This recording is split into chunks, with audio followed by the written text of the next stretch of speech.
새벽 5시, 아직 어둠이 가시지 않은 골목길을 걸어가며 저는 오늘도 하루를 시작했습니다.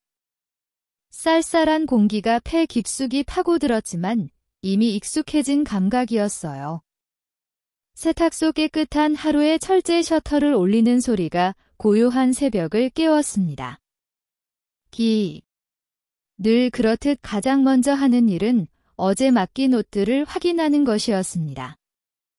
하얀 와이셔츠들이 줄지어 걸려있는 모습이 마치 유령처럼 보였어요. 저는 그 사이를 지나가며 하나씩 상태를 점검했습니다.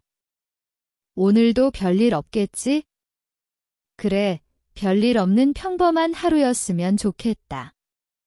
세탁기를 돌리고 스팀 다리미를 예열하고 카운터를 정리하는 일련의 동작들이 물 흐르듯 자연스러웠습니다.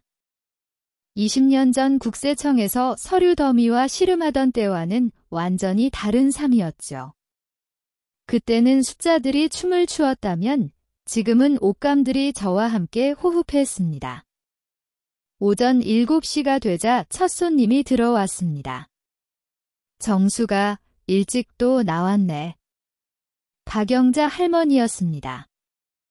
76세의 연세에도 늘 고든 자세로 걸으시려 애쓰는 모습이 안쓰러우면서도 존경스러웠어요. 35년째 이 동네에 사시면서 제 세탁소의 첫 번째 단골이 되어주신 분이었죠.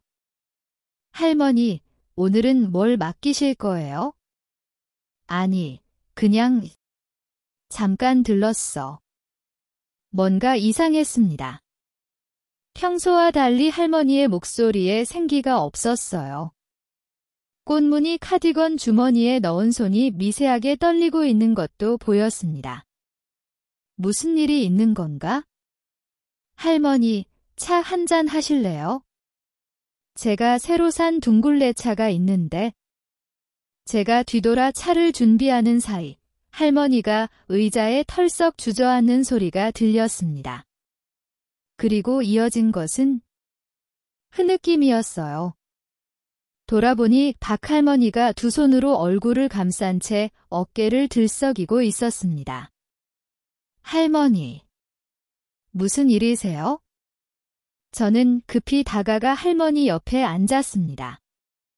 주름진 손등에 눈물이 뚝뚝 떨어지고 있었어요. 정수가. 나. 천천히 말씀하세요. 뭔 일인데 그러세요? 한참을 울던 할머니가 겨우 입을 열었습니다. 돈을 다 날렸어. 3천만 원. 평생 모은 돈을 3천만 원. 제 머릿속에서 즉시 계산이 시작되었습니다. 박 할머니의 경제 상황을 대략 알고 있었기에 그 금액이 얼마나 큰 의미인지 바로 알 수 있었어요. 어떻게 된 일인지 차근차근 설명해 주세요. 할머니가 떨리는 목소리로 이야기를 시작했습니다. 어제 오후 2시쯤 전화가 왔다고 했어요. 서울지검이라고. 내 통장이 범죄에 연루됐다고. 고전적인 수법이군. 그 다음에는요. 금융감독원에서 또 전화가 왔어. 안전조치를 해야 한다고. 그래서 할머니의 설명을 들으면서 제 안에서 무언가가 꿈틀거리기 시작했습니다. 20년 동안 잠들어 있던 추적자의 본능이었어요. 그 사람들이 할머니한테 뭐라고 했는지 정확히 기억하세요? 응급 안전조치. 그런 말을 했어? 그리고 내 아들 이름도 알고 있었어. 미국에 있는 우리 준호 이름까지. 정보를 미리 입수했다는 뜻이야. 조직적이고 치밀해. 할머니는 계속 흐느꼈습니다. 그리고 가장 가슴 아픈 말을 꺼냈어요. 마지막에 우리 준호 목소리까지 들려줬어. 엄마, 나야? 걱정하지 마라고. 그게 가짜였어요, 할머니. 알아? 이제는 알아. 하지만 그때는 정말 준호인 줄 알았어. 바보같이. 박할머니가 손으로 가슴을 치며 울부짖었습니다.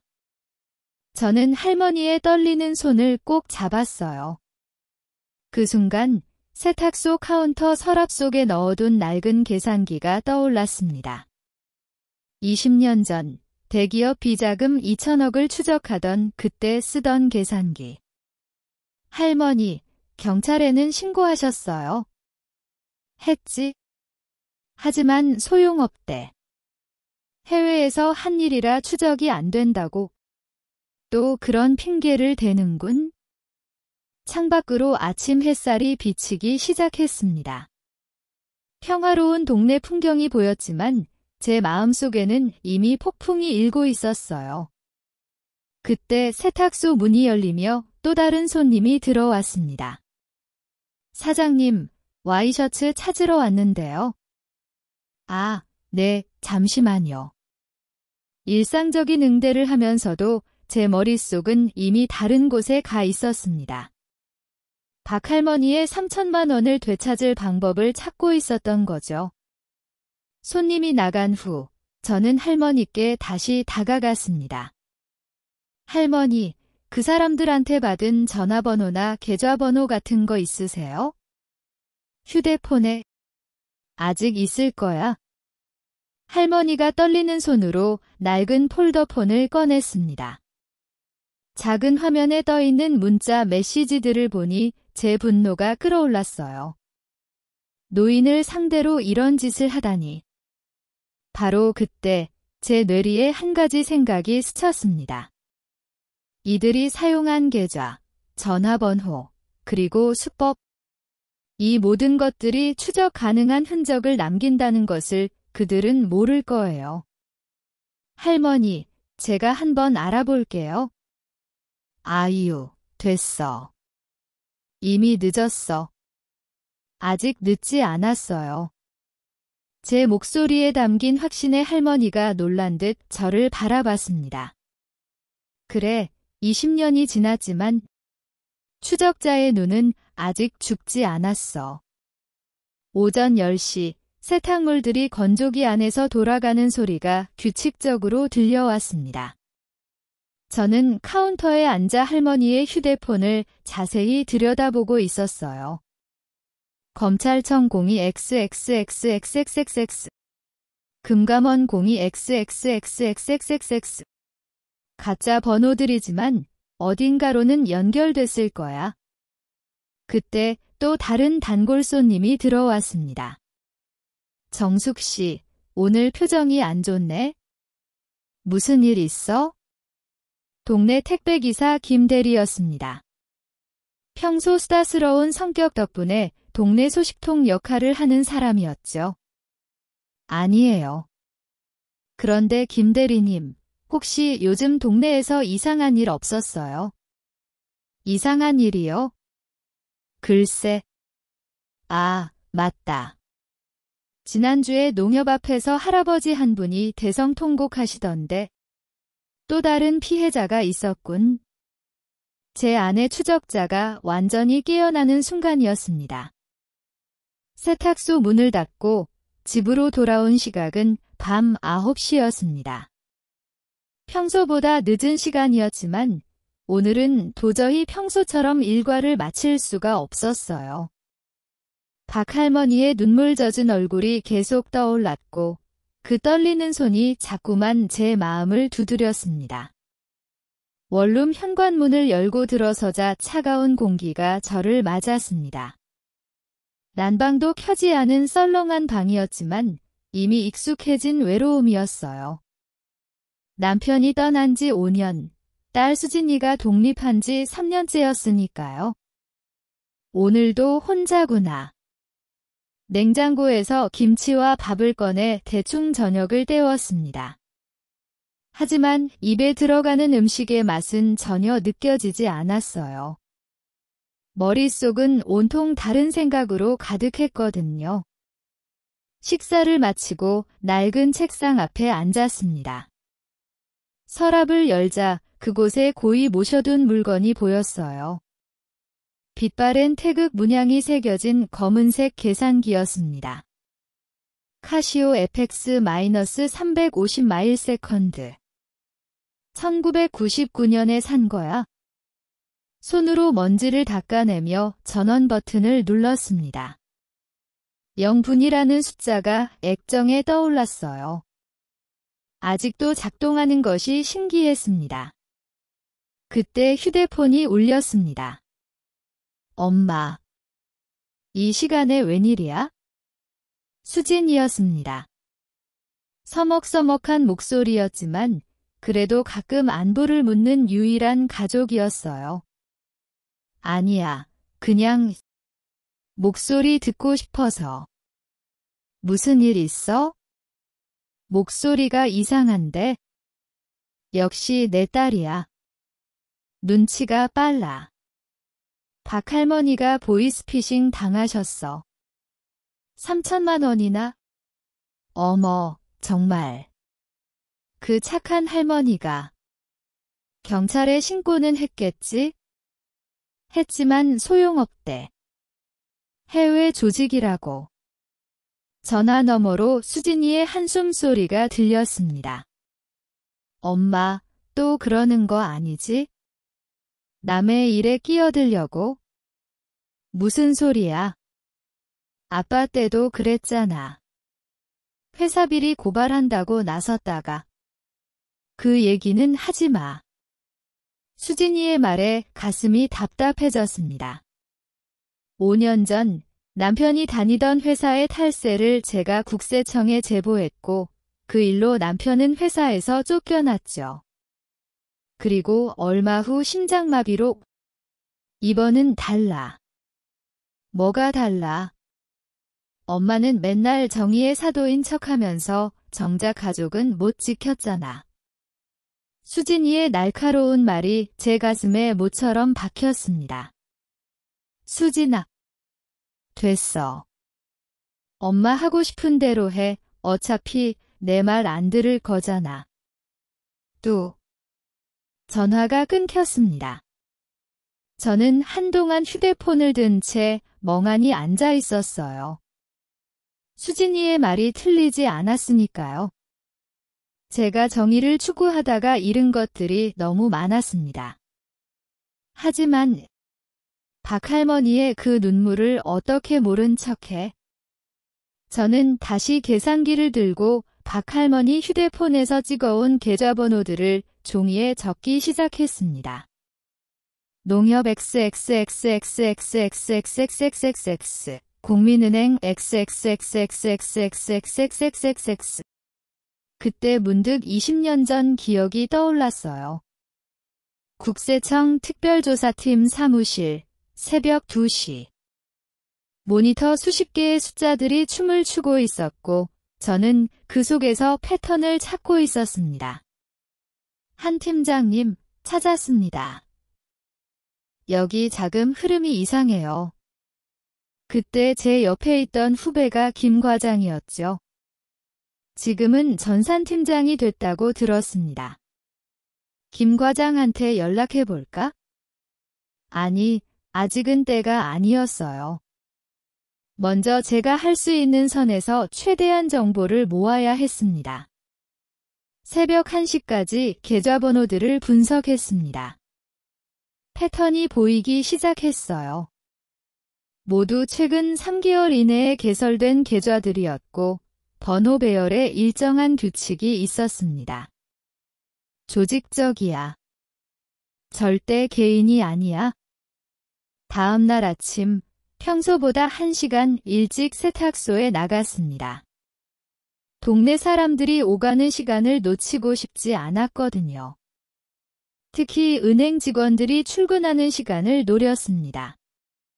오전 8시 30분, 예상대로 농협에서 일하는 정 대리가 세탁소 앞을 지나갔습니다. 정 대리님. 아, 사장님. 아침부터 부르시면 어떡해요? 늦었는데. 잠깐만요. 커피 한 잔 하고 가세요. 물어볼 게 있어서. 정대리를 세탁소 안으로 끌어들였습니다. 평소 친하게 지낸 덕분에 그는 의심 없이 따라왔어요. 뭔데 그러세요? 혹시 최근에 노인분들이 큰돈 찾으러 오는 경우 많았어요? 정대리의 표정이 굳어졌습니다. 어떻게 아셨어요? 지난달부터 유독 많았는데. 역시 보이스피싱이죠? 맞아요. 하지만 저희가 막으려 해도 본인이 찾겠다는데 어쩔 수 없어요. 그래도 요즘은 신고하면 30분 정도 지연시킬 수 있어서. 그 피해자들 명단 같은 거. 에이, 사장님. 그건 개인정보라 절대 안 돼요. 당연한 대답이었습니다. 하지만 저는 다른 것을 노리고 있었어요. 그럼 혹시 돈 받으러 오는 사람들 있지 않아요? 대포 통장 주인들. 정대리가 주변을 살피더니 목소리를 낮췄습니다. 있긴 한데 대부분 노숙자나 알코올 중독자들이에요. 돈 몇 푼 받고 통장 빌려주는? 그들을 찾으면 실마리를 잡을 수 있을 거야. 오전 11시 박할머니가 다시 세탁소를 찾아왔습니다. 어제보다는 좀 나아 보였지만 여전히 생기 없는 얼굴이었어요. 정수가 어제는 미안했어. 갑자기 와서 울고불고. 무슨 소리세요, 할머니? 그런데 할머니, 혹시 그 사기꾼들한테 돈 보낼 때 은행에서 뭐라고 했어요? 직원이 막으려고 했지? 위험할 수 있다고. 하지만 내가 우겼어. 금융감독원에서 하라는 대로 하는 거라고. 은행 직원도 의심했지만 막지 못했구나. 그때 세탁소 문이 벌컥 열렸습니다. 낯선 남자 둘이 들어왔어요. 하나는 30대 초반의 마른 체구였고 다른 하나는 40대로 보이는 건장한 남자였습니다. 빨래 맡기려고 하는데요. 뭔가 이상했습니다. 손에 든 봉투가 너무 가벼워 보였거든요. 빨래가 아니야?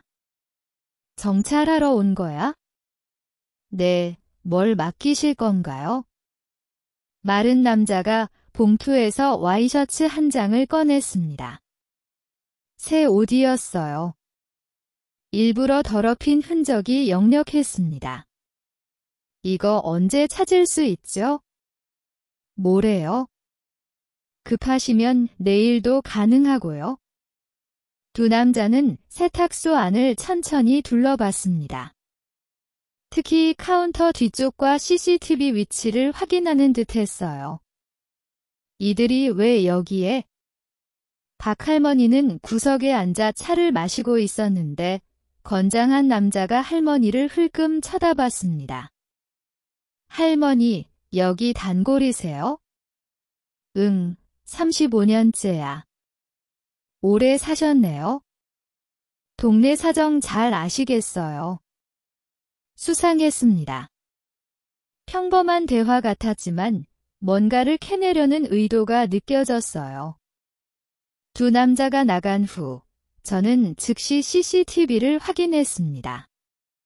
그들이 타고 온 차량 번호를 적어뒀어요.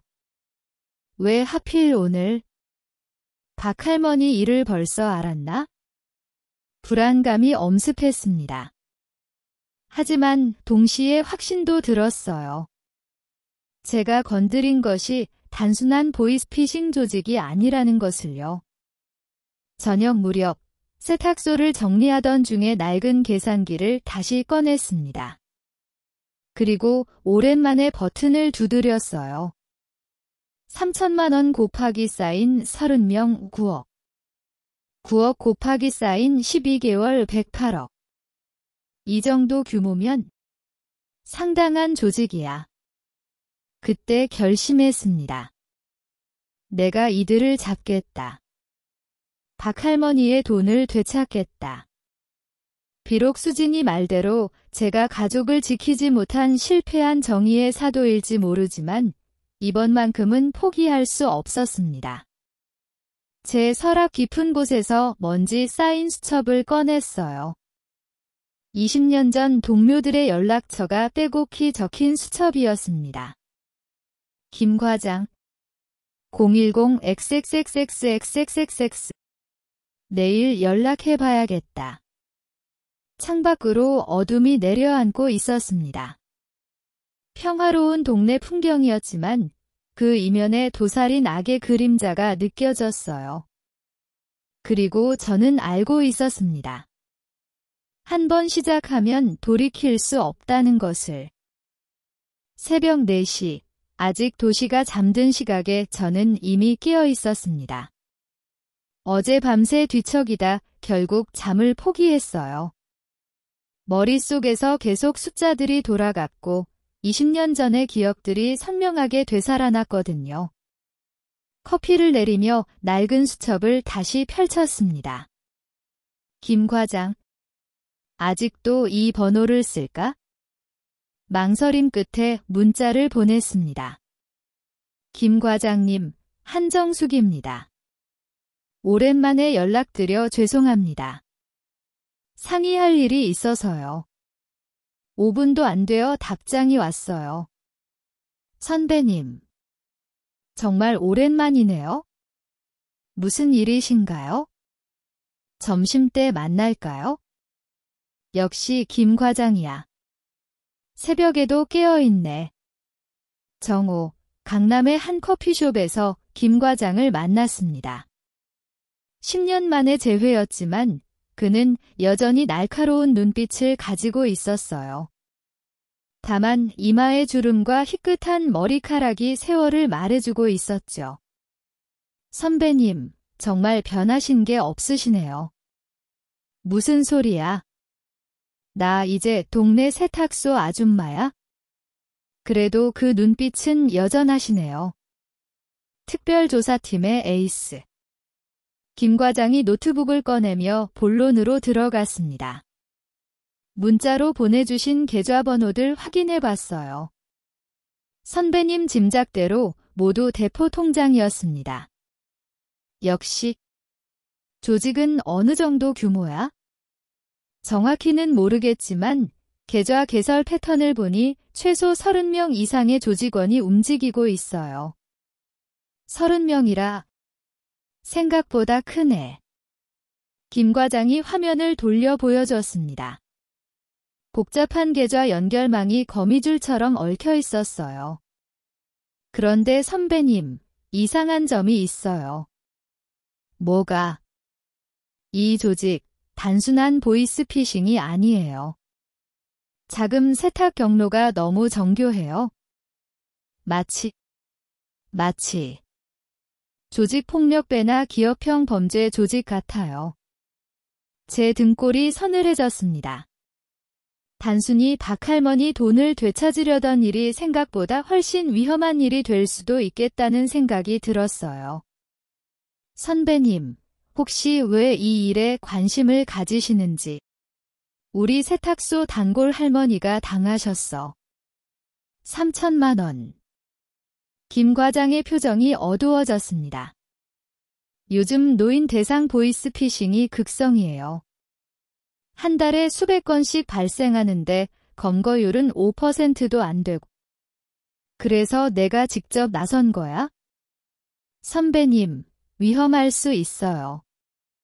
이 조직들, 요즘은 총책들도 흉포해졌다고. 알아. 하지만 멈출 수 없어. 오후 3시, 세탁소로 돌아온 저는 새로운 계획을 세우기 시작했습니다. 먼저 대포 통장 명의자들을 찾아야 했어요. 정 대리가 말한 대로 대부분 생활이 어려운 사람들일 테니 동네 쪽방촌이나 고시원을 돌아봐야 했습니다. 그때 어제 왔던 수상한 남자 둘 중 마른 남자가 다시 나타났습니다. 어제 맡긴 셔츠 찾으러 왔어요. 아직 안 됐는데요. 내일 오신다고 하지 않으셨나요? 급해서요. 지금 가져가야 해요. 뭔가 핑계를 대고 온 것이 분명했습니다. 저는 일부러 뒤돌아서서 셔츠를 찾는 척하며 휴대폰으로 그를 몰래 촬영했어요. 여기 있습니다. 3,000원이에요. 남자가 돈을 내밀었습니다. 그때 그의 손목에서 특이한 문신을 발견했어요. 숫자 2019분가 새겨져 있었습니다. 조직 가입 연도인가? 남자가 나간 후 저는 즉시 김 과장에게 사진을 전송했습니다. 이 사람 확인 가능할까요? 얼굴 인식 시스템에 돌려볼게요. 저녁 7시 세탁소 문을 닫고 동네 고시원으로 향했습니다. 수유동 뒷골목의 낡은 건물 3층에 있는 행복고시원이었어요. 복도에서 나는 곰팡이 냄새와 담배 연기가 코를 찔렀습니다. 뭐 하러 오셨어요? 관리인이 의심스러운 눈초리로 저를 바라봤습니다. 혹시 최근에 통장 만들어주고 돈 받는 사람들 있나요? 그런 거 몰라요? 여긴 그런 데 아니에요. 하지만 그의 시선이 잠깐 301호를 향했습니다. 저기구나. 301호 문을 두드렸습니다. 안에서 기침 소리가 들렸어요. 누구세요? 할아버지, 잠깐 얘기 좀 해요. 문이 열리자 70대로 보이는 노인이 나타났습니다. 수척한 몸에 초점 없는 눈 알코올 중독자가 분명했어요. 뭔 일이요? 할아버지, 최근에 통장 만들어서 빌려주지 않으셨어요? 노인의 눈이 흔들렸습니다. 아, 아니요. 그런 거 안 했소? 10만 원 드릴게요. 진실을 말해주세요. 제가 지갑에서 현금을 꺼내자 노인의 태도가 바뀌었어요. 한 달 전에 젊은 사람들이 와서 통장 하나에 5만 원씩 준다. 그 사람들 어떻게 생겼어요? 하나는 말랐고 하나는 덩치가 좋았소. 마른 놈 손목에 문신이. 빙고. 오늘 온 그 남자들이야. 어디서 만났어요? 여기 1층 편의점 앞에서. 매주 화요일마다 온다오. 화요일. 내일이네. 고시원을 나와 집으로 가는 길, 김 과장에게서 전화가 왔습니다. 선배님, 그 남자 신원 확인됐어요. 강민수, 32세. 전과 3범이에요. 무슨 전과? 사기, 공갈, 컴퓨터 이용 사기. 소속 조직은? 아직 확인 중인데. 선배님, 이상한 게 있어요. 뭐가? 이 사람 2년 전까지 대기업 IT 부서에서 일했어요. 갑자기 범죄자가 된 거죠? 대기업 IT 부서라. 그래서 이렇게 정교한 시스템을 만들 수 있었구나. 밤 11시, 집에 돌아와 낡은 계산기를 다시 꺼냈습니다. 화면에 숫자들을 입력하며 자금 흐름을 추적했어요. 박할머니의 3천만 원이 어디로 흘러갔는지, 어떤 경로를 거쳤는지.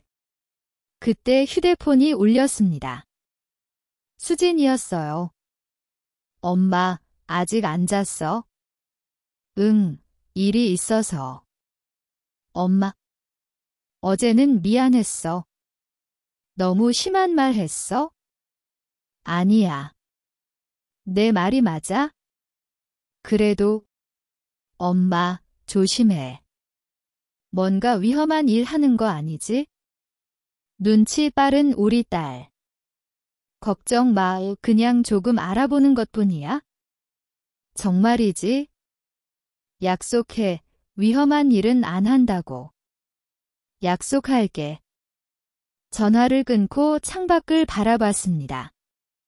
어둠 속에서 누군가 저를 감시하고 있는 것 같은 기분이 들었어요. 커튼을 살짝 젖히고 밖을 살폈습니다. 맞은편 골목에 검은 차가 한 대 서 있었어요. 낮에 그 남자들이 타고 온 차와 비슷해 보였습니다. 벌써 눈치챘나? 심장이 빠르게 뛰기 시작했습니다. 하지만 이미 시작한 일이었어요. 내일, 화요일. 편의점 앞에서 그들을 만날 것입니다. 그리고 본격적인 추적이 시작될 것입니다. 박할머니, 조금만 기다리세요. 제가 꼭 돈을 찾아드릴게요. 하지만 제 마음 한구석에서는 불안감이 자라나고 있었습니다. 이 일이 어떻게 끝날지, 그리고 제가 또 무엇을 잃게 될지. 화요일 아침 6시, 평소보다 일찍 눈이 떠졌습니다. 아니, 정확히는 잠을 제대로 못 잤다고 해야 맞을 거예요. 밤새 검은 차가 있던 자리를 확인했지만 새벽 3시쯤 사라졌습니다. 오늘 편의점 앞에서 있을 만남을 앞두고 긴장감이 극에 달해 있었어요. 세탁소에 도착하자마자 CCTV 각도를 조정했습니다. 편의점이 보이는 각도로 살짝 틀어놨어요. 그리고 휴대폰에 녹음 앱을 준비했습니다. 오늘이 기회야. 놓치면 안 돼. 오전 10시 평소처럼 일하는 척하며 계속 밖을 주시했습니다. 그때 뜻밖의 인물이 세탁소에 들어왔어요. 안녕하세요, 사장님. 40대 중반의 단정한 정장 차림 남자였습니다. 온화한 미소를 짓고 있었지만 눈빛은 예사롭지 않았어요. 네, 어서 오세요. 무엇을 도와드릴까요? 저는 이런 사람입니다. 남자가 명함을 내밀었습니다. 금융보안연구소 선임연구원 최윤석이라고 적혀 있었어요. 금융보안연구소요? 네, 보이스피싱 피해 예방을 연구하는 민간 기관입니다. 최근 이 지역에서 피해가 많이 발생해서 조사차 나왔어요. 수상해. 왜 하필 지금? 그런데 왜 저희 세탁소에? 동네 상인회장님께서 여기 사장님이 이 동네 사정을 제일 잘 아신다고 해서요. 최윤석이 자연스럽게 카운터 쪽으로 다가왔습니다. 제 책상 위에 놓인 메모들을 슬쩍 보는 것 같았어요. 혹시 최근에 수상한 사람들 본 적 있으신가요? 글쎄요. 특별히 기억나는 건 없네요. 정말이신가요? 제가 듣기로는 박영자 할머니라는 분이 여기 자주 오신다던데. 박 할머니를 어떻게 알아? 제 표정이 굳어지는 것을 느꼈습니다. 최윤석이 빙그레 웃었어요. 걱정 마세요. 저는 피해자분들을 돕는 사람입니다. 혹시 박 할머니 연락처를 알 수 있을까요? 개인정보는 함부로 드릴 수 없어요. 물론이죠. 그럼 이 번호로 연락 주세요. 도움이 필요하시면 언제든지. 최윤석이 나가고 나서 저는 즉시 김 과장에게 전화했습니다. 금융보안연구소라는 곳 아세요? 잠깐만요. 이상한데요. 그런 기관은 등록된 게 없는데. 역시 가짜야. 선배님, 조심하세요. 조직에서 먼저 접근한 것 같아요. 오전 11시 30분, 드디어 편의점 앞에 강민수가 나타났습니다. 혼자가 아니었어요. 건장한 남자와 함께였고 그 옆에는 노숙자로 보이는 사람 둘이 더 있었습니다. 저는 세탁소를 잠시 비우고 편의점으로 향했습니다. 커피를 사는 척하며 그들 가까이 다가갔어요. 통장 하나에 10만 원이야. 대신 비번은 우리가 정하는 걸로. 10만 원. 지난번엔 5만 원이었는데 요즘 단속이 심해서 값이 올랐어. 할 거야. 말 거야? 강민수의 목소리가 들렸습니다. 저는 휴대폰을 꺼내 녹음을 시작했어요. 그때 누군가 제 어깨를 툭 쳤습니다. 아줌마, 여기서 뭐 해요? 건장한 남자였습니다. 날카로운 눈으로 저를 노려보고 있었어요. 커피 사려고요. 커피는 벌써 샀잖아요. 제 손에 들린 커피를 가리켰습니다. 순간 당황했지만 침착함을 유지했어요. 하나 더 사려고요. 세탁소에 손님이 오셔서. 그래요. 그럼 빨리 사고 가세요. 위협적인 톤이었습니다. 저는 커피를 하나 더 사고 세탁소로 돌아왔어요. CCTV로 확인하니 그들은 제가 돌아온 것을 확인한 후에야 다시 거래를 시작했습니다. 날 의심하고 있어? 오후 2시, 박할머니가 세탁소를 찾아왔습니다. 정수가 오늘 기분이 좀 나아졌어. 다행이에요, 할머니. 그런데 아까 이상한 사람이 집에 찾아왔어. 이상한 사람이요. 금융보안연구소라나? 내 피해 사실을 어떻게 알고? 최윤석이 벌써 할머니를 찾아갔다고? 할머니, 그 사람이 뭐라고 했어요? 돈을 찾아준다고. 대신 피해 관련 서류를 다 달라고 하더라. 할머니, 절대 주면 안 돼요. 그 사람 사기꾼이에요. 정말. 그런데 내 이름이랑 피해 금액을 정확히 알고 있던데. 섬뜩했습니다. 조직이 피해자 정보까지 입수하고 2차 피해를 노리고 있었던 거예요. 그때 세탁소 전화가 울렸습니다. 여보세요. 깨끗한 하루입니다. 한정숙 사장님이시죠? 낯선 목소리였습니다. 젊은 여자 같았어요. 네, 그런데요. 저는 도와드리고 싶어서 전화했어요. 누구신데요? 강민수를 아시죠? 그 사람 옛 동료예요. 뭐라고? 지금 어디 계세요? 만나서 얘기해야 할 것 같은데. 위험해요. 전화로만 할게요. 그 조직. 생각보다 훨씬 커요. 보이스피싱은 빙산의 일각이에요. 무슨 말이에요? 마약, 불법 도박, 심지어 장기매매까지. 다 연결되어 있어요. 손에서 전화기가 미끄러질 뻔했습니다. 그리고 조심하세요. 당신이 수사한다는 거 이미 조직이 알고 있어요. 최윤석이라는 사람. 그 사람이 누구예요? 조직의 2인자예요. 한국 지부 실질적 책임자죠. 내가 오늘 만난 사람이 조직의 2인자라고? 왜 저한테 이런 정보를? 제 동생이 보이스피싱으로 자살했어요. 전 재산을 잃고 그래서 복수하려고 조직에 잠입했는데 이제 한계예요. 여자의 목소리가 떨리고 있었습니다. 도와드릴게요. 만나서. 안 돼요. 만나면 둘 다 죽어요. 마지막으로 하나만 알려드릴게요. 뭔가요? 내일 밤 11시 수유역 뒤 폐건물에서 큰 거래가 있어요. 해외에서 들어온 마약을 보이스피싱으로 번 돈으로 결제하는. 또 전화가 끊겼습니다. 다시 걸어봤지만 없는 번호라고 나왔어요. 저녁 6시 세탁소 문을 닫으며 불안감이 극에 달했습니다. 단순한 보이스피싱 조직이 아니라 거대한 범죄 조직이었다니. 그리고 그들이 이미 저를 주시하고 있다니. 집으로 가는 길 계속 뒤를 돌아봤습니다.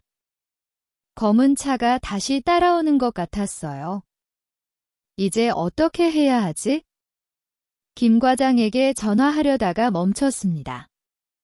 그마저도 위험에 빠뜨릴 수 없었어요. 밤 10시, 집에서 홀로 고민에 빠져 있을 때 문자가 왔습니다. 엄마를 생각한다면 그만두세요. 수진이가 어떻게? 당황해서 딸에게 전화했지만 받지 않았습니다. 다시 문자가 왔어요. 엄마가 무슨 일 하는지 다 알아요. 제발 그만해요. 또 가족을 잃고 싶어요. 그때 깨달았습니다. 이건 수진이가 보낸 게 아니라는 것을. 조직이 제 딸까지 알고 있다는 것을. 공포가 밀려왔습니다. 하지만 동시에 분노도 치밀어 올랐어요. 감히 내 딸을 건드려? 낡은 계산기를 꺼내 들었습니다. 이제 후퇴는 없었습니다.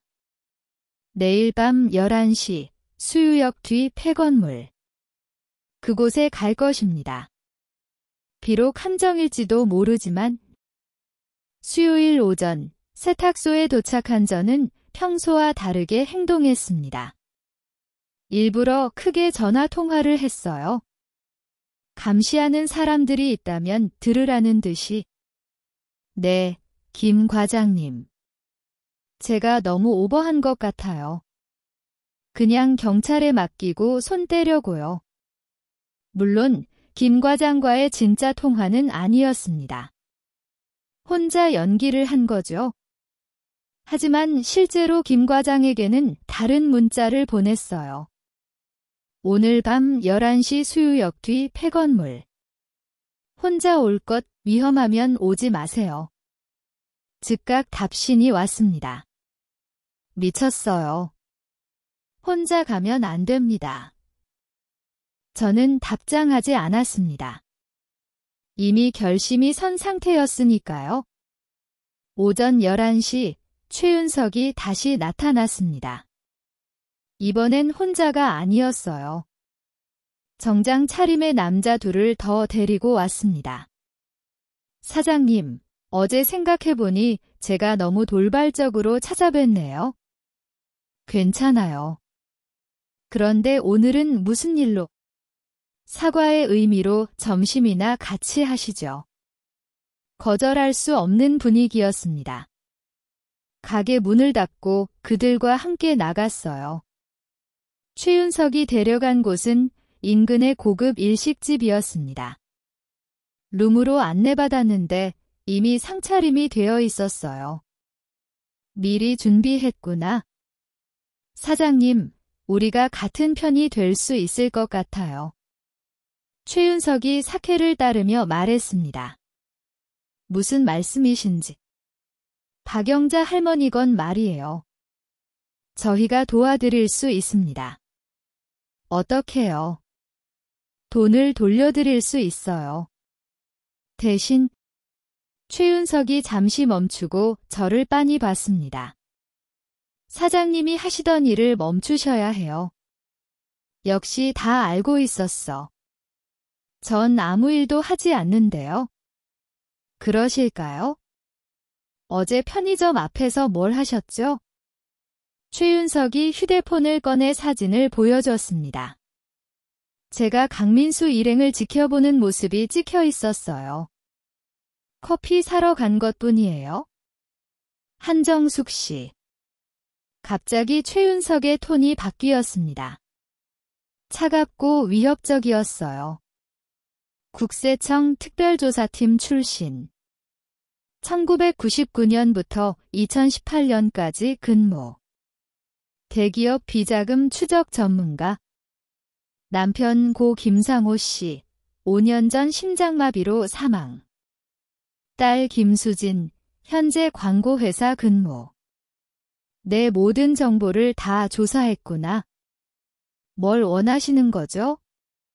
간단해요. 앞으로 우리 일에 관심 끄세요. 그럼 박 할머니 돈도 돌려드리고 사장님 가족도 안전하고. 협박인가요? 제안이죠. 현명한 제안. 최윤석이 서류 봉투를 하나 꺼냈습니다. 여기 1,000만 원이 있습니다. 박할머니께 드리세요. 위로금이라고 생각하시면 됩니다. 3,000만 원을 잃으셨는데 1,000만 원이요? 없는 것보단 낫지 않을까요? 분노가 치밀어 올랐지만 참았습니다. 일단은 속는 척해야 해. 알겠습니다. 더 이상 관여하지 않을게요. 현명한 선택이십니다. 최윤석이 만족스러운 미소를 지었습니다. 점심을 마치고 세탁소로 돌아온 시각은 오후 2시였습니다. 박할머니가 와 있었어요. 정수가 어디 갔었어? 할머니, 좋은 소식이 있어요. 1,000만 원이 든 봉투를 내밀었습니다. 이게 뭐야? 할머니 돈 일부를 찾았어요. 정말. 어떻게? 거짓말을 해야 했습니다. 경찰이 일부 회수했대요. 나머지는 계속 수사 중이고요. 박할머니의 눈에 눈물이 고였습니다. 정수가. 내가 뭔가 한 거지? 위험한 일 한 거 아니야? 아니에요, 할머니. 정말 경찰이... 그때 할머니가 제 손을 꼭 잡았습니다. 정수가, 이제 그만해. 나 때문에 내가 위험해지는 건 원하지 않아. 할머니도 눈치채신 것 같았어요. 오후 5시, 김 과장에게서 전화가 왔습니다. 선배님, 제발 오늘 밤 일은 취소하세요. 왜요? 조사해봤는데 그 폐건물 3년 전에 살인사건이 있었던 곳이에요. 그래서요. 함정일 가능성이 커요. 선배님을 유인해서. 알아요. 하지만 가야 해요. 왜 그러세요? 이미 조직 정체도 파악했고 경찰에 넘기면. 김 과장, 하나 물어볼게요. 네. 경찰이 정말 이들을 잡을 수 있을까요? 침묵이 흘렀습니다. 어렵겠죠? 증거가 부족하고 조직이 너무 치밀해서. 그래서 제가 직접 증거를 잡으려는 거예요. 목숨 걸고요? 네. 저녁 8시 세탁소를 일찍 닫고 집으로 왔습니다. 오랜만에 김치찌개를 끓였어요. 남편이 좋아하던 음식이었죠. 혼자 저녁을 먹으며 5년 전을 떠올렸습니다. 여보, 회사 일은 회사에서 끝내. 왜 집까지 가져와? 부정을 보고도 모른 척할 수 없잖아. 당신이 세상의 모든 부정을 바로잡을 순 없어. 하지만 내 눈앞의 부정은 바로잡아야지. 그날 밤, 남편은 심장마비로 쓰러졌습니다. 스트레스가 원인이었다고 의사는 말했지만 저는 알고 있었어요. 제가 죽인 거나 마찬가지라는 것을. 밤 10시, 검은 옷으로 갈아입었습니다. 작은 가방에 휴대폰, 녹음기, 그리고 호신용 스프레이를 넣었어요. 그리고 마지막으로 낡은 계산기도 넣었습니다. 부적 같은 거야? 수유역으로 향하는 택시 안에서 수진에게 문자를 보냈습니다. 사랑해, 딸아. 미안해. 답장은 오지 않았습니다. 10시 45분 수유역 뒤편 공터에 도착했습니다. 폐건물이 음산하게 서 있었어요. 창문은 다 깨져 있었고 1층 입구만 열려 있었습니다. 주변을 살폈습니다. 인기척은 없었지만 어딘가에서 지켜보는 시선이 느껴졌어요. 일단 들어가자. 건물 안으로 들어섰습니다. 어둠 속에서 발자국 소리가 울려 퍼졌어요. 휴대폰 플래시를 켰습니다. 복도 끝에 계단이 보였고 위층에서 희미한 불빛이 새어나왔어요. 누군가 있다. 조심스럽게 계단을 올랐습니다. 2층에 도착하자 넓은 공간이 나타났습니다. 그리고 그 중앙에 최윤석이 서 있었습니다. 오셨네요. 한정숙 씨. 혼자 오셨나요? 보시다시피요. 최윤석이 손을 들어 보였습니다. 하지만 주변 어둠 속에 몇 명이 더 숨어 있는 게 느껴졌어요. 오후에 제안을 거절하신 건가요? 전 박할머니의 3천만 원을 모두 돌려받고 싶어요. 욕심이 많으시네요. 당신들이 훔친 돈이잖아요. 최윤석이 웃었습니다. 훔친 게 아니라 바보들이 준 거죠. 그때 뒤에서 발자국 소리가 들렸습니다. 강민수와 건장한 남자들이 나타났어요. 저를 둘러쌌습니다.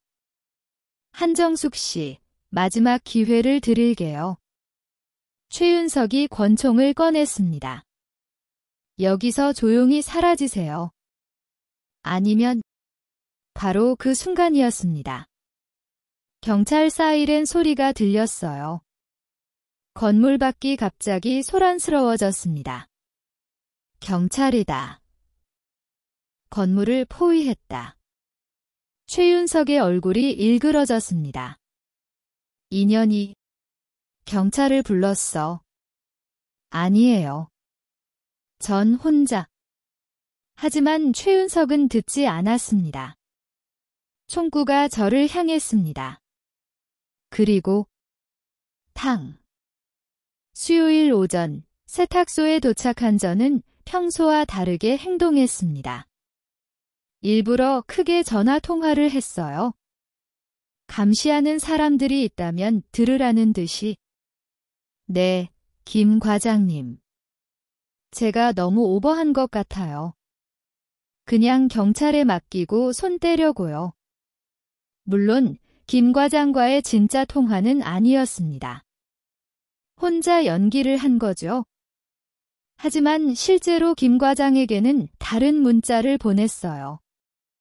오늘 밤 11시 수유역 뒤 폐건물. 혼자 올 것 위험하면 오지 마세요. 즉각 답신이 왔습니다. 미쳤어요. 혼자 가면 안 됩니다. 저는 답장하지 않았습니다. 이미 결심이 선 상태였으니까요. 오전 11시 최윤석이 다시 나타났습니다. 이번엔 혼자가 아니었어요. 정장 차림의 남자 둘을 더 데리고 왔습니다.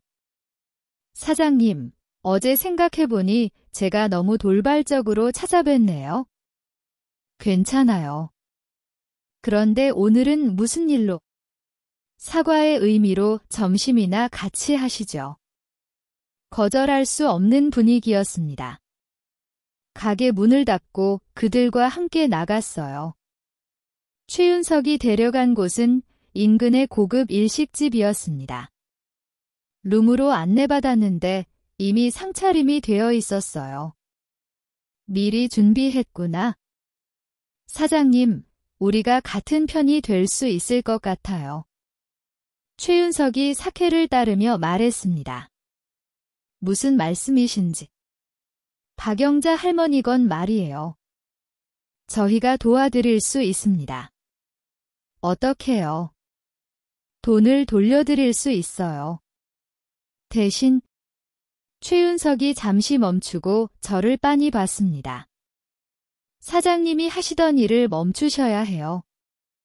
역시 다 알고 있었어.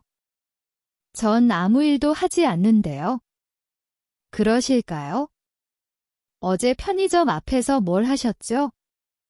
최윤석이 휴대폰을 꺼내 사진을 보여줬습니다. 제가 강민수 일행을 지켜보는 모습이 찍혀 있었어요. 커피 사러 간 것뿐이에요. 한정숙 씨. 갑자기 최윤석의 톤이 바뀌었습니다. 차갑고 위협적이었어요.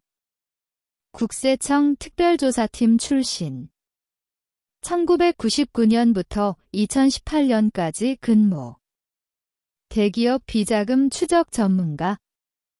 남편 고 김상호 씨, 5년 전 심장마비로 사망. 딸 김수진, 현재 광고회사 근무.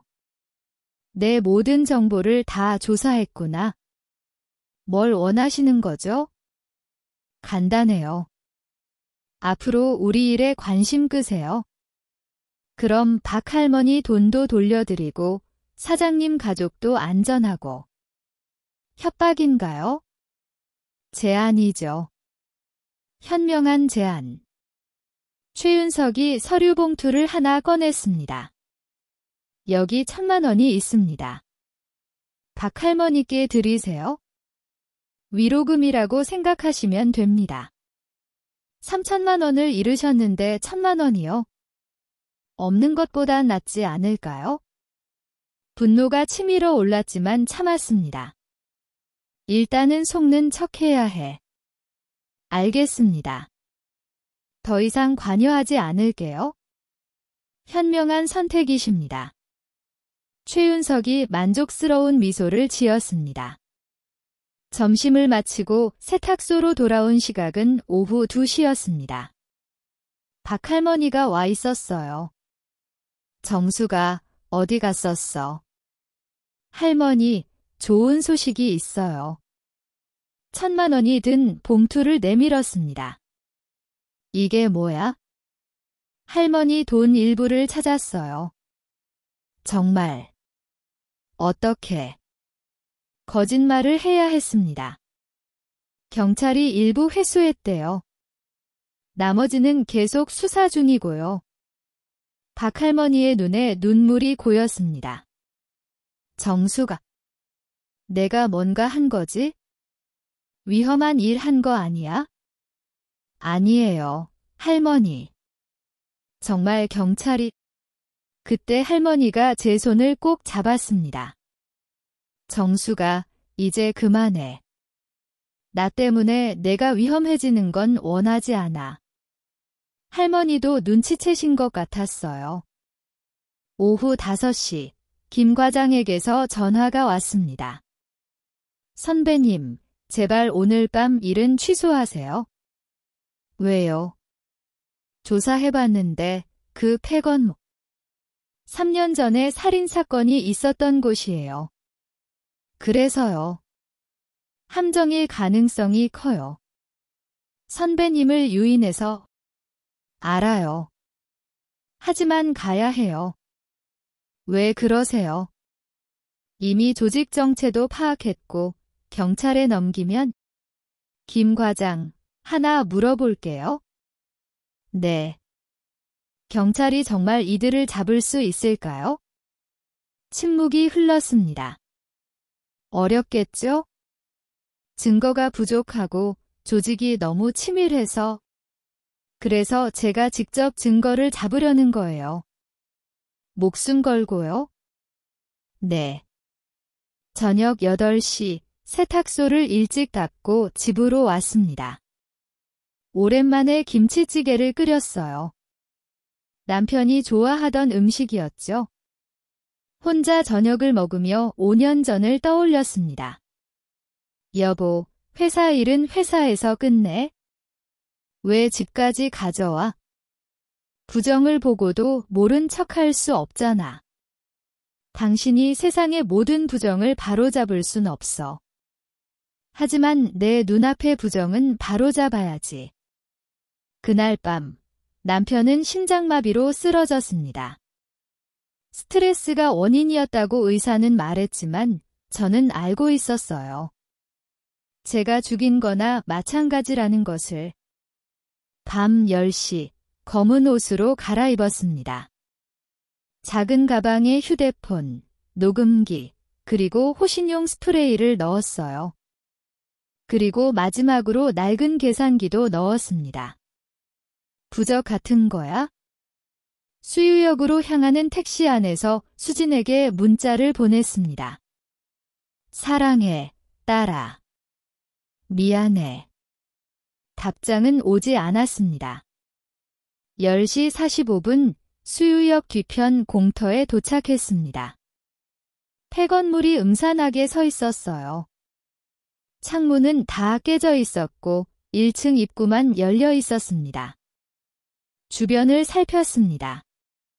인기척은 없었지만 어딘가에서 지켜보는 시선이 느껴졌어요.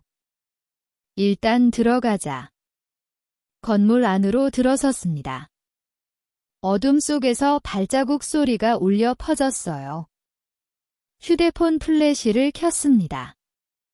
복도 끝에 계단이 보였고 위층에서 희미한 불빛이 새어나왔어요. 누군가 있다. 조심스럽게 계단을 올랐습니다. 2층에 도착하자 넓은 공간이 나타났습니다. 그리고 그 중앙에 최윤석이 서 있었습니다. 오셨네요, 한정숙 씨. 혼자 오셨나요? 보시다시피요. 최윤석이 손을 들어 보였습니다. 하지만 주변 어둠 속에 몇 명이 더 숨어 있는 게 느껴졌어요. 오후에 제안을 거절하신 건가요? 전 박할머니의 3천만 원을 모두 돌려받고 싶어요. 욕심이 많으시네요. 당신들이 훔친 돈이잖아요. 최윤석이 웃었습니다. 훔친 게 아니라 바보들이 준 거죠. 그때 뒤에서 발자국 소리가 들렸습니다. 강민수와 건장한 남자들이 나타났어요. 저를 둘러쌌습니다. 한정숙 씨, 마지막 기회를 드릴게요. 최윤석이 권총을 꺼냈습니다. 여기서 조용히 사라지세요. 아니면 바로 그 순간이었습니다. 경찰 사이렌 소리가 들렸어요. 건물 밖이 갑자기 소란스러워졌습니다. 경찰이다. 건물을 포위했다. 최윤석의 얼굴이 일그러졌습니다. 인연이 경찰을 불렀어. 아니에요. 전 혼자. 하지만 최윤석은 듣지 않았습니다. 총구가 저를 향했습니다. 그리고 탕. USB를 받아든 순간 제 손이 떨리기 시작했습니다. 이것이 희망인지 또 다른 절망의 시작인지 알 수 없었어요. 진송이는 제 망설임을 읽었는지 다급하게 말했습니다. 시간이 없어요. 최윤석이 곧 여기로 올 거예요. 뭐라고요? 제가 여기 온 걸 알아요. 저를 믿기로 당신을 완전히 끝내려는 거죠. 또 함정이었구나. 세탁소 밖에서 차 소리가 들렸습니다. 여러 대가 동시에 멈추는 소리였어요. 뒷문으로 나가세요. 진송이가 저를 밀었지만 이미 늦었습니다. 뒷문에도 사람들이 있었어요. 최윤석이 부하들과 함께 들어왔습니다. 그의 얼굴에는 승리의 미소가 번져 있었어요. 진송이, 잘했어. 이제 마지막 막을 올릴 시간이야. 진송이가 고개를 숙였습니다. 결국 끝까지 최윤석의 부하였던 거예요. USB는 가짜겠죠? 제가 자조적으로 웃으며 물었습니다. 아니에요. 진짜예요. 최윤석이 의외의 대답을 했습니다. 진짜 정보가 맞아요. 다만 그가 제 앞으로 다가왔습니다. 당신이 그걸 사용할 기회는 없을 거예요. 최윤석이 손짓하자 부하들이 세탁소 곳곳에 휘발유를 뿌리기 시작했습니다. 방화. 날 여기서 끝내려는구나. 실화로 위장할 거예요. 낡은 세탁소, 과로에 지친 주인, 담배를 피우다 깜빡 졸았고 제 딸은 약속은 지킬게요. 당신만 사라지면 되니까. 절망적인 상황이었습니다. 하지만 그때 제 낡은 계산기가 떠올랐어요. 아니, 정확히는 계산기에 새겨진 숫자들이 떠올랐습니다. 1999-2018. 내가 국세청에서 일한 기간. 그리고 깨달았습니다. 최윤석 씨, 당신 본명이 최윤석이 맞나요? 최윤석의 표정이 미묘하게 변했습니다. 왜 그런 질문을? 2017년 대한중공업 비자금 사건. 기억하세요? 최윤석의 얼굴이 굳어졌습니다. 당신. 그때 회계 담당 최윤석 대리. 맞죠? 침묵이 흘렀습니다. 제가 계속 말했어요. 200억 비자금 조성 사건. 당신은 내부 고발자였어요.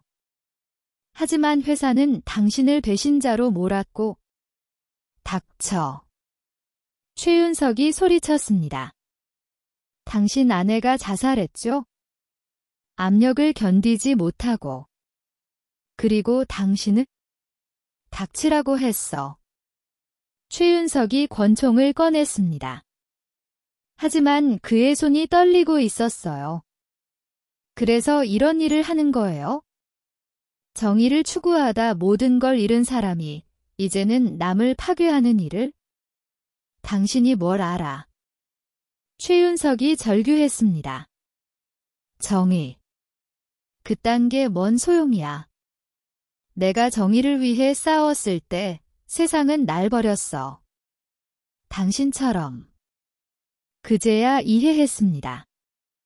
최윤석도 한때는 저처럼 정의를 추구했던 사람이었다는 것을. 그래서 박할머니 같은 사람들을 괴롭히는 거예요? 약자. 그들도 욕심 때문에 당한 거야. 쉽게 돈을 벌려는 욕심. 그건 당신의 합리화예요. 그때 김 과장에게서 문자가 왔습니다. 선배님 위치 확인. 특수팀 5분 내 도착. 하지만 5분은 너무 길었어요. 최윤석이 라이터를 꺼냈습니다. 이제 끝내죠. 바로 그 순간 뜻밖의 일이 일어났습니다. 진송이가 최윤석의 팔을 잡았어요. 그만하세요, 부장님. 뭐 하는 거야? 더 이상은 안 돼요? 이건 살인이에요. 비켜. 최윤석이 진송이를 밀쳤습니다. 진송이가 바닥에 쓰러졌어요. 그 틈을 노려 제가 움직였습니다.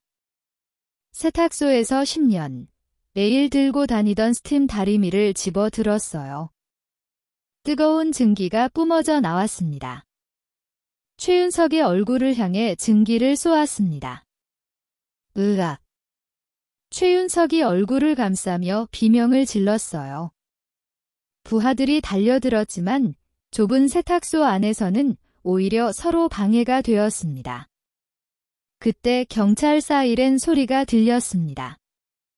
철수해. 강민수가 외쳤습니다. 하지만 최윤석은 포기하지 않았어요. 눈을 감은 채 권총을 마구 휘둘렀습니다. 다 죽어. 다 같이 죽자고. 라이터를 켜려는 순간 제가 최윤석에게 달려들었습니다. 둘이 엉켜 바닥에 쓰러졌어요. 휘발유 냄새가 코를 찔렀습니다. 최윤석과 제가 서로를 놓지 않고 몸부림쳤습니다. 그의 손에서 라이터를 빼앗으려 했지만 그의 힘이 더 셌어요. 찰칵. 라이터가 켜졌습니다. 작은 불꽃이 일었어요. 바로 그 순간 진송이가 소화기를 들고 달려왔습니다. 하얀 가루가 뿜어져 나와 불꽃을 덮었어요. 동시에 경찰들이 들이닥쳤습니다. 꼼짝 마. 무기 버려. 최윤석이 마지막으로 저를 보며 말했습니다. 당신도 결국 모든 걸 잃을 거야. 나처럼. 경찰들이 최윤석과 부하들을 체포했습니다. 하지만 최윤석의 말이 맞았어요. 다음 날 수진이 저를 찾아왔습니다. 엄마, 회사에서 해고됐어. 뭐? 왜? 갑자기 횡령 혐의를 씌우더라. 증거도 조작해서. 최윤석 조직의 보복이었습니다. 그가 잡혔어도 조직은 살아있었던 거예요. 일주일 후 세탁소 건물주가 찾아왔습니다. 죄송하지만 나가주셔야 해요. 건물을 팔기로 했거든요. 갑자기 왜? 어떤 회사에서 큰돈을 제시했어요? 거절할 수 없는 금액이었죠. 모든 것이 무너지고 있었습니다. 박할머니도 더 이상 오지 않았어요. 무서워서가 아니라 저 때문에 또 피해를 입을까 봐 걱정되어서였겠죠. 김 과장이 마지막으로 찾아왔습니다. 선배님, 최윤석은 증거 불충분으로 곧 풀려날 것 같아요. 진송이가 증언하면? 진송이는 실종됐어요. 아마. 더 이상 듣고 싶지 않았습니다. USB를 김 과장에게 건넸어요. 이걸로 뭐라도 해보세요. 선배님은요? 전 그만둘래요. 모든 걸. 세탁소를 정리하는 날 혼자 빈 가게에 앉아 있었습니다. 낡은 계산기에 파편들을 주워 담았어요. 결국 아무것도 지키지 못했구나. 정의를 추구했지만 결과는 파멸이었습니다. 남편도, 일터도, 딸의 직장도 모든 것을 잃었어요. 최윤석의 말이 맞았습니다. 저도 그와 같은 길을 걷게 된 거예요. 마지막으로 세탁소 문을 닫으며 뒤돌아봤습니다.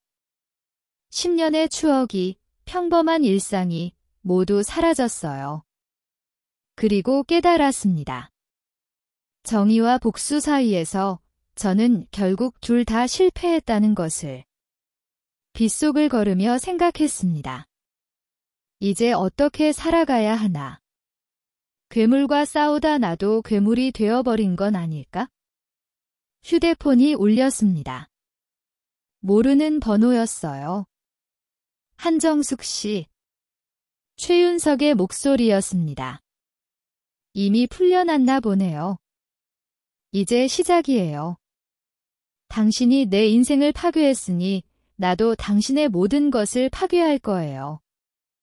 이미 다 파괴됐어요. 아니, 아직 남았어요.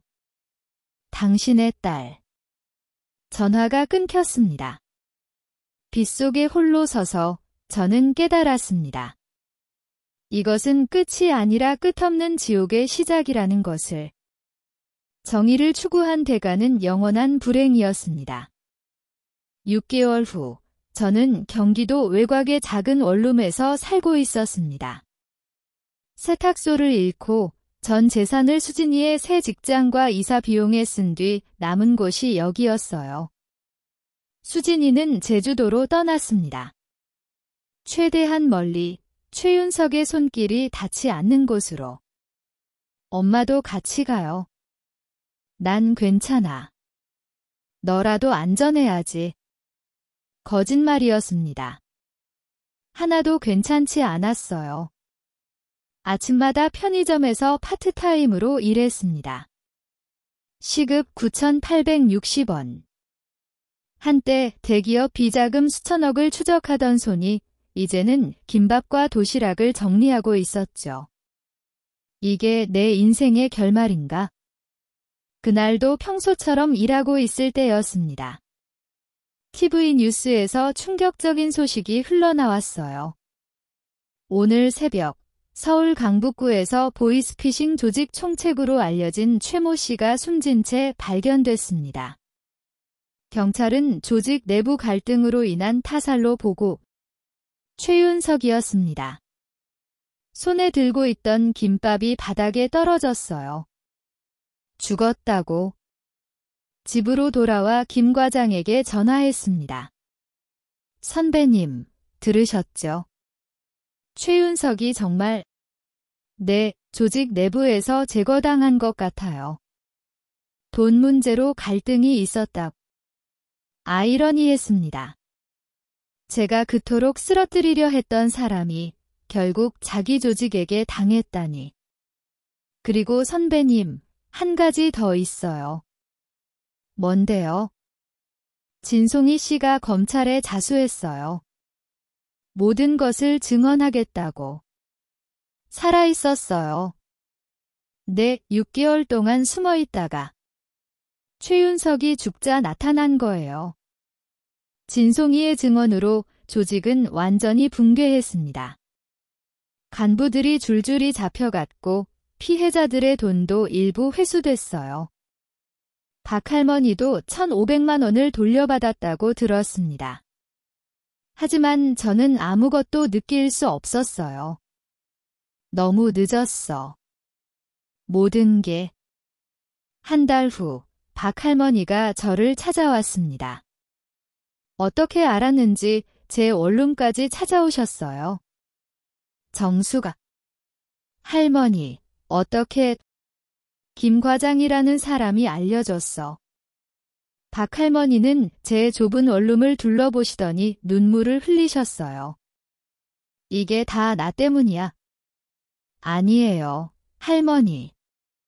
제가 선택한 거예요. 정수가, 이거... 할머니가 봉투를 내밀었습니다. 돌려받은 돈이야. 내가 가져. 안 돼요, 할머니. 그건 할머니 돈이에요. 나는 이제 얼마 안 남았어. 하지만 넌 아직 살 날이 많잖아. 할머니의 손을 밀어냈습니다. 전 받을 자격이 없어요? 왜? 전 실패했어요. 정의를 추구한다면서 결국 모두를 불행하게 만들었어요. 그때 할머니가 제 손을 꼭 잡으셨어요.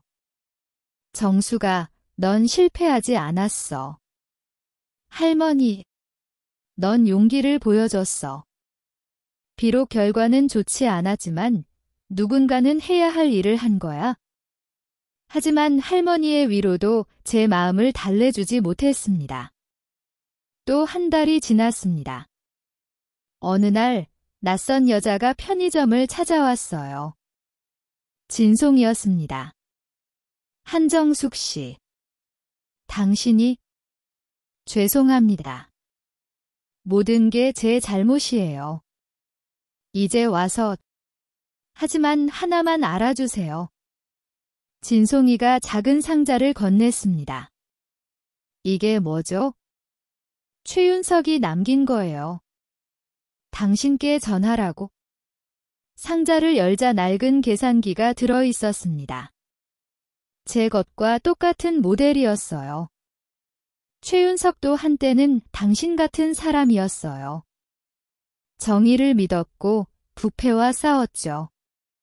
그래서요. 그가 마지막에 말했어요.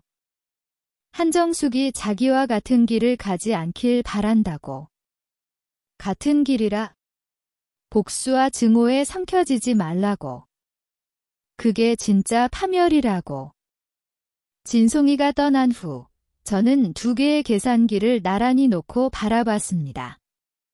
하나는 부서진 제 것, 하나는 최윤석의 것. 우리는 결국 같은 사람이었구나. 정의를 추구하다 모든 것을 잃고 괴물이 되어버린. 그날 밤 수진이에게서 전화가 왔습니다. 엄마, 이제 괜찮아. 응, 괜찮아. 엄마, 제주도에 작은 세탁소가 하나 나왔어. 같이 하지 않을래?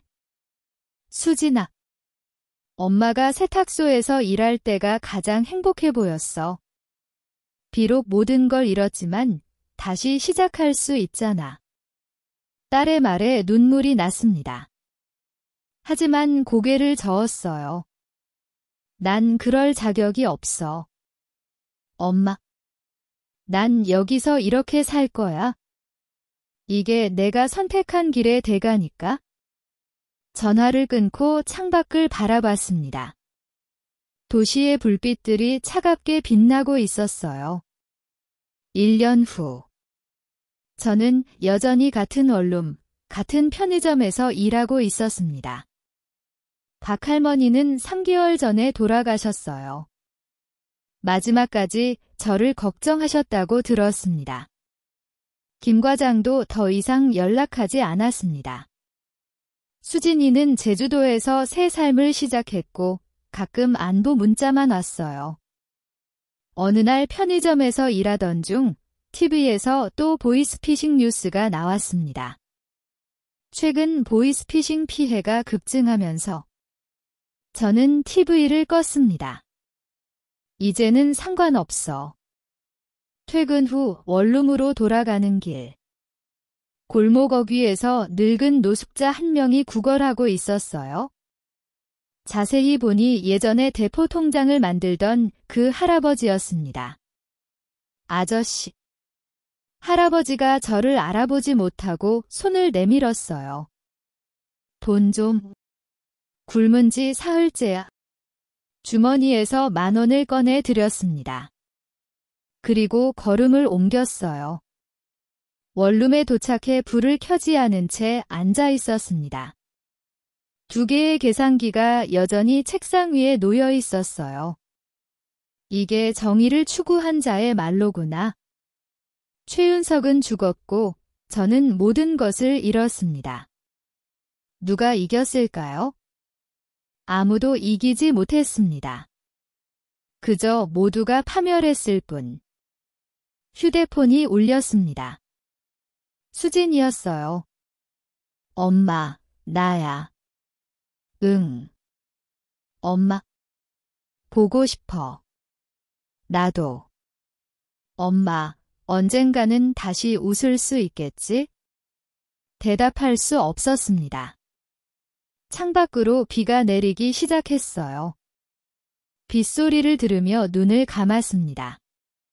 언젠가는, 하지만 그 언젠가는 오지 않을 것 같았습니다. 이것이 제 이야기의 끝입니다. 정의를 추구했던 평범한 세탁소 주인의 완전한 파멸.